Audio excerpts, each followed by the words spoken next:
space policy. The listener might now wonder, what about Mars? Why do we say human space travel will change only beyond Mars, and why do we insist that humans still must and will travel themselves to Mars and, perhaps, even settle there? We will explore this question extensively in the last 3 chapters of the book. The answer is found in becoming a multi-planet species. "Space is big, really big," wrote Douglas Adams in The Hitchhiker's Guide to the Galaxy.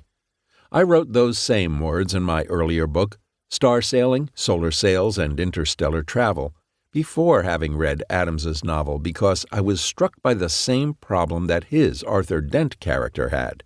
The distances between stars is unimaginably enormous.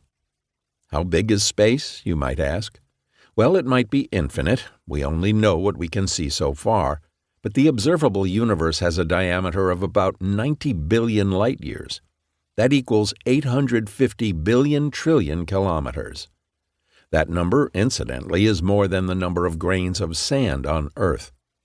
In that observable universe, there are about 100 billion galaxies, and in our galaxy there are about 100 billion stars.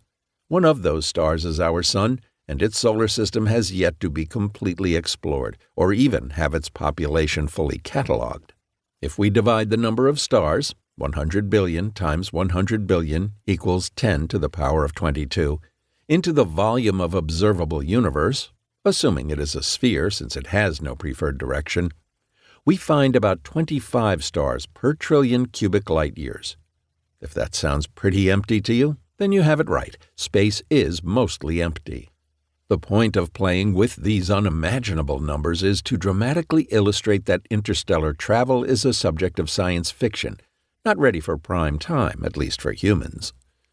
Even most of the serious technical work, some with brilliant engineering and sophisticated applications of physics, relies on schemes that are fiction, or at least not real in any practical sense. Interstellar travel is discussed in Chapter 2. The barrier of bigness preventing human travel to the stars will be overcome by the enablement of smallness, the evolution of information processing and nanotechnology that will permit virtual human exploration of other worlds. The pathway that takes us there is on light, and the propulsion scheme is to use only light beams and no propellant. How we do this is described in Chapters 2 through 4. In Chapter 5, I will introduce the concept of interstellar precursors in the context of the so-named 100-year starship, and discuss what we can start working on today for missions to eventually reach other worlds. Then, in Chapter 6, I will propose a specific mission to serve as a milestone exiting our solar system, one that might allow us to point at desired interstellar destinations.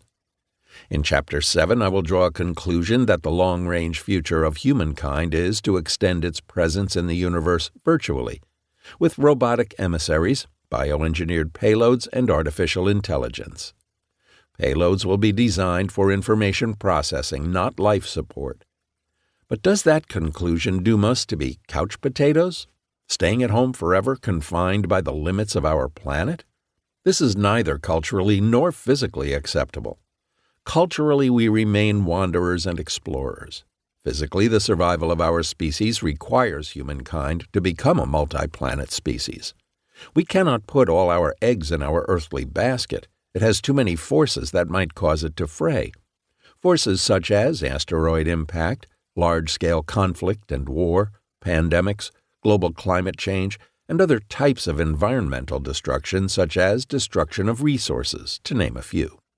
In Chapter 8, we find that to become a multi-planet species, not only must we humans reach Mars, but also it is the only place we can reach. Mars is the only world we can reach on which we imagine human life, making it habitable.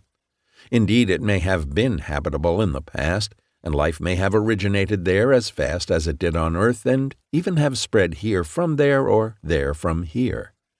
Therefore, Mars remains a human destination. It is the laboratory in which the evolution of the human species will be tested and ultimately determined. The steps to Mars, from today's robotic program to getting humans there in the 2040s, are described in Chapter 9. There we deal with space policy and what is necessary to make getting humans to Mars happen.